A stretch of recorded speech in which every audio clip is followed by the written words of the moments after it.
मोदी जी को सबका आशीर्वाद है। भितरघात से कितना असर है जी, भितरघात जो हुआ है जिसमें राजनीति निलंबित हुए हैं, कितना असर है? वो कांग्रेस कुनबे की बात है, मैं दूसरे के परिवार पर टिप्पणी नहीं करता।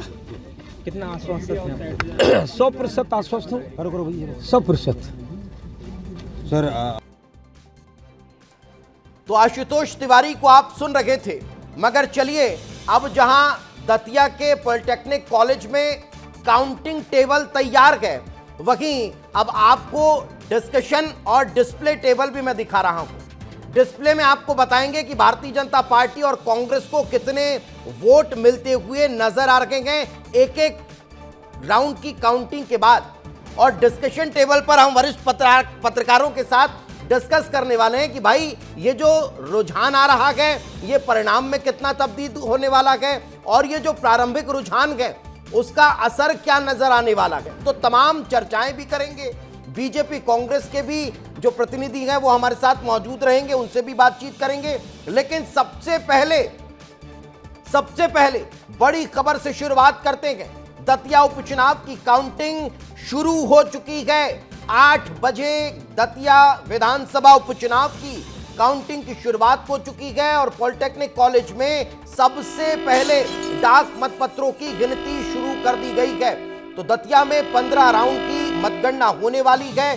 पहले सबसे डाक मतपत्रों की गिनती शुरू की जा रही है और उसके बाद ईवीएम की एक एक कर काउंटिंग शुरू होगी। तो जैसा कि लगातार हम चर्चा कर रहे हैं कि डाक मतपत्रों की गिनती में लगभग 30 से 45 मिनट का वक्त लगने वाला है, और उस 30 से 45 मिनट के बाद जो ईवीएम ओपन होंगी वो कहीं ना कहीं ये दर्शाती हुई नजर आने वाली है कि भाई दतिया की जनता ने अपने मन में क्या सोच रखा था, और 2.5 साल के बाद जब दोबारा दतिया की जनता को अपना जनप्रतिनिधि चुनने का मौका मिला तो वो किस पर विश्वास जता रही है, ये अब से कुछ देर बाद रुझानों में स्पष्ट होता हुआ नजर आने वाला है।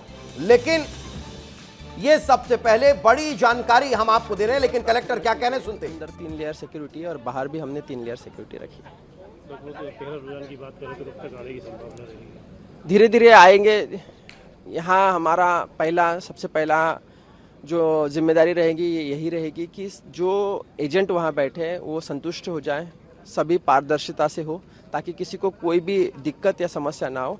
तो हो सकता है शुरुआत में हम लोग राउंड धीरे करें जब तक सब संतुष्ट है, उसके बाद जब सबको ठीक लगने लगे तो उनके हिसाब से राउंड को तेज कराएंगे। लेकिन कहीं भी कोई भी अगर गलती की गुंजाइश है तो उनको स्पष्ट रूप से दिखाया जाएगा, ताकि कोई भी हल्ला ना हो, कोई भी ऐसी स्थिति ना बने कि कहीं भी उनको ट्रांसपेरेंसी में कमतरता आए। कैंडिडेट थे जो वो भी आ चुके हैं, उन्होंने देखा है कि जी सभी लोग संतुष्ट है। ईवीएम का जो स्ट्रांग रूम था वो सभी को देखा गया, वहाँ भी वो संतुष्ट थे, सभी को अंदर से बाहर से सब कुछ देखा गया। उसके बाद मशीनें निकालना शुरू की जाए।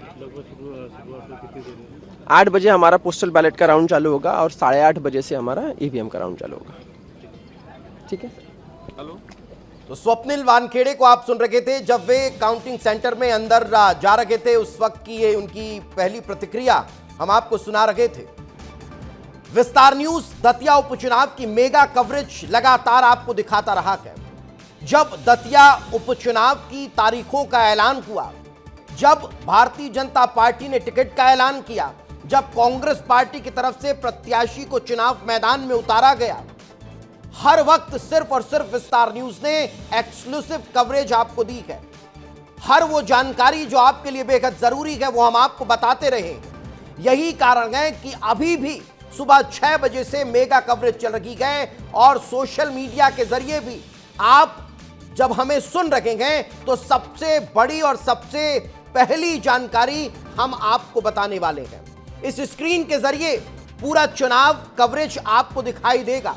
इस स्क्रीन के जरिए आपको समझ में आएगा कि कौन किससे आगे चल रहा है, कौन किससे पीछे चल रहा है, पिछले चुनाव में किसने बाजी मारी थी, कौन पीछे रह गया था, उसके बाद वोटिंग परसेंटेज कितना रहा, पिछले बार का वोटिंग परसेंटेज कितना था, दोनों वोटिंग परसेंटेज का अंतर आखिर इस चुनाव के परिणाम को कैसे प्रभावित कर रहा है, वो सारी इंफॉर्मेशन हम आपको इसी स्क्रीन के जरिए देते रहेंगे। हम आपको यह भी बताएंगे कि कौन कौन प्रत्याशी चुनाव मैदान में था और किसने किसके लिए काम किया, वो सारी जानकारी आज हम आपको देने वाले हैं। लेकिन चलिए सबसे पहले एक बड़े पैनल का परिचय आपको करा देता हूं। आपको हम बता देते हैं कि आज हम चर्चा में क्या बातचीत करने वाले हैं। हमारे साथ हमारे ग्रुप एडिटर ब्रजेश राजपूत जी मौजूद हैं। गोविंद गुर्जर सर से लगातार हम सुबह 7 बजे से चर्चा कर रहे हैं। भारतीय जनता पार्टी का पक्ष रखने के लिए निशांत जी हमारे साथ हैं, कांग्रेस का पक्ष रखने के लिए विक्रम जी हमारे साथ मौजूद हैं, अनिल गौर हमारे साथ जुड़ चुके हैं, विवेक हमारे साथ मौजूद है। सबसे पहले अनिल, काउंटिंग शुरू हो चुकी है?